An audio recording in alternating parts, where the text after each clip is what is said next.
সেটার মাধ্যমে আমি আর কি বিশ্ববিদ্যালয়ে আসি। এরপর পরবর্তীতে 3 থেকে 4 মাস আমি মোহাম্মদপুরে স্টে করতাম, ভালোই ছিলাম, বাট ওই সময় মোহাম্মদপুরে স্টে করতাম।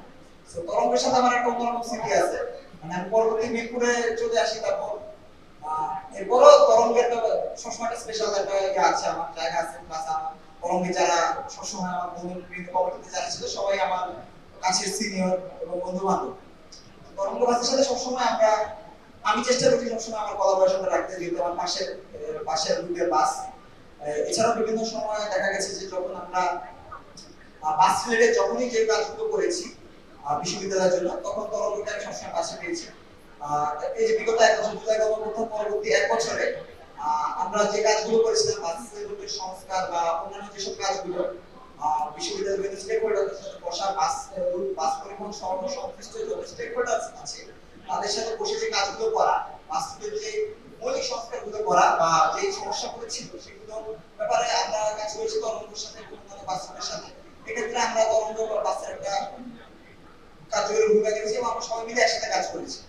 তো আজকে আমাদের এখানে সামনে একটা যারা নতুন আসেছো তোমাদের সামনে একটা বড় ইভেন্ট আছে, ডাকসু ইলেকশন। আশা করি আমরা সেখানে তোমাদের জন্য একটা প্রিভিলেজ বিশ্ববিদ্যালয়ে আসার সাথে সাথে একটা বড় একটা ইভেন্ট দেখা শুরু। এক্ষেত্রে আমাদের যারা গ্রাসরুটের যারা শিক্ষার্থী আছে, যারা অনাবাসী, আমাদের কিন্তু একটা বড় একটা অংশ আছে। আমরা কিন্তু একটা বিশ্ববিদ্যালয়ের শিক্ষার্থীদের একটি বড় অংশ আমরা এখানে প্রতিনিধিত্ব করি। আমরা কিন্তু এখানে অনেক বড় একটা অংশ যারা আমাদের আবাসিক শিক্ষার্থী। তো এখানে নিজেদের মতামত প্রকাশ করা বা নিজেদের এখানে আলাদা স্টেক আছে আবাসিক শিক্ষার্থী, যেটি আমি বিশ্ববিদ্যালয়ে 6 বছরে দেখেছি।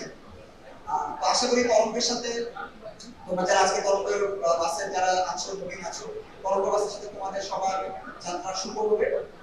তোমরা সবাই দিন শেষে যে একই এলাকাতে বা একই বাসের সাথে জড়িত, দিন শেষে ভাতৃত্বটাই আসলে জরুরি।